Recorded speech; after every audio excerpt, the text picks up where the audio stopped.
Assalamualaikum warahmatullahi wabarakatuh. Perkenalkan, saya Talita Firda Halilah dari kelas 12-7.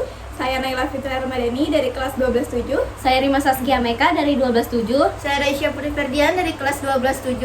Pada kesempatan kali ini, kami akan menampilkan video serta membahas materi tentang Jurnal Umum Akuntansi. Oke, kita masuk ke dalam materinya, materi Jurnal Umum Akuntansi. Yang pertama adalah pengertian Jurnal Umum Akuntansi. Apa sih Jurnal Umum Akuntansi itu? Jurnal Umum Akuntansi adalah sebuah buku besar atau sebuah buku harian yang dimana diletakkan pencatatan-pencatatan sebuah transaksi di dalam suatu perusahaan secara sistematis dan kronologis, tentunya secara berurutan berdasarkan tanggal serta pengeluaran transaksinya. Dan pencatatannya itu didasarkan oleh bukti-bukti dengan kode akun yang diletakkan di debit dan kredit. Proses ini dinamakan menjurnal atau journalizing.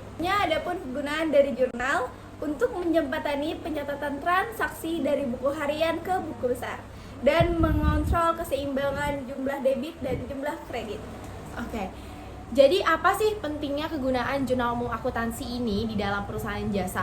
Fungsinya tuh ada banyak banget. Yang pertama adalah fungsi mencatat, yaitu untuk mencatat seluruh pengeluaran serta pemasukan keuangan atau yang biasa disebut dengan transaksi, baik yang terjadi di internal maupun yang di eksternal. Yang kedua yaitu fungsi historis yang berguna untuk mencatat transaksi secara kronologis, yaitu mencatat transaksi sesuai dengan tanggal transaksinya. Yang ketiga sebagai fungsi informasi, yaitu memberikan informasi kepada perusahaan atas terjadinya setiap peristiwa atau kejadian ekonomi di dalam perusahaan tersebut. Yang keempat yaitu fungsi analisis, dilakukan untuk menganalisis transaksi mana yang akan diletakkan di sisi debit maupun di sisi kredit agar memudahkan dalam pencatatan atau penjurnalan. Yang kelima atau yang terakhir adalah fungsi instruksi, yaitu jurnal berfungsi untuk memerintah untuk melakukan pencatatan ke akuntansi berikutnya atau posting ke dalam buku besar. Memang apa aja sih tujuan dari analisis transaksi? Jadi yang pertama, mengetahui akun apa yang dipengaruhi oleh sebuah transaksi. Yang kedua, mengetahui pengaruh transaksi apakah menyebabkan penambahan atau pengurangan. Oke, selanjutnya ada buku besar. Apa sih buku besar itu? Buku besar adalah kumpulan perkiraan untuk mencatat suatu perubahan transaksi. Ada dua jenisnya. Yang pertama ada buku besar umum yang biasa digunakan untuk perusahaan jasa. Yang kedua ada buku besar pembantu yang biasa digunakan untuk akun piutang dagang yang digunakan untuk merinci. Akun dalam buku besar. Yang pertama akun real, akun aset, akun liabilitas, C. akun ekuitas. 2. Akun nominal. A. akun pendapatan, B. akun beban. Selanjutnya ada bentuk buku besar. Yang pertama berbentuk T, tabelnya berbentuk T.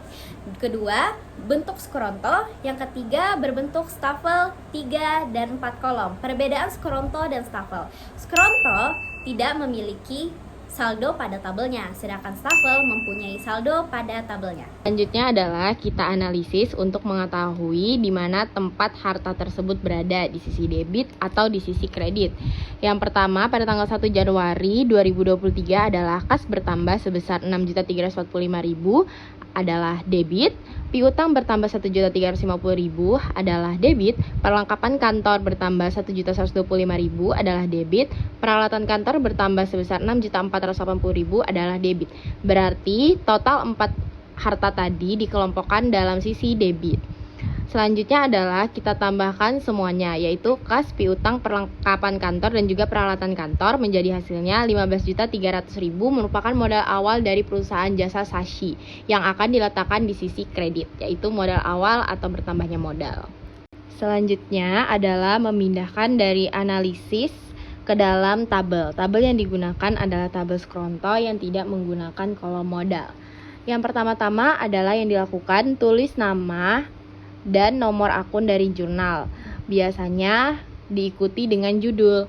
Pada baris paling atas ditulis jasa konsultasi atau nama perusahaannya, di bawahnya diikuti dengan jurnal umum, dan yang terakhir periodenya, yaitu pada kali ini adalah per 31 Januari 2023. Selanjutnya adalah menulis tahun dan bulan pada kolom tanggal, serta menulis tanggal pada kolom tanggal, dan memasukkan akun-akun yang sudah disebutkan tadi, seperti kas, piutang, perlengkapan kantor, dan peralatan kantor. Tulislah yang debit terlebih dahulu, lalu setelah yang debit selesai diikuti dengan kredit. Jangan lupa untuk menulis kode akun di dalam kolom ref. Setelah selesai menulis akun yang diletakkan pada sisi debit, kita akan menulis akun yang akan diletakkan pada sisi kredit. Namun, akun yang akan diletakkan pada sisi kredit ditulis menjorok ke dalam atau berada di tengah kolom. Mengapa demikian? Agar dapat membedakan sisi debit dan kredit. Selanjutnya adalah memberikan keterangan. Keterangan apa yang terjadi pada tanggal tersebut. Di bawah dari sisi kredit atau di bawah dari setelah selesai penulisan sisi debit dan kredit pada transaksi tanggal tersebut. Selanjutnya, setelah selesai menulis transaksi pada tanggal tersebut adalah menjumlahkan sisi debit dan kredit.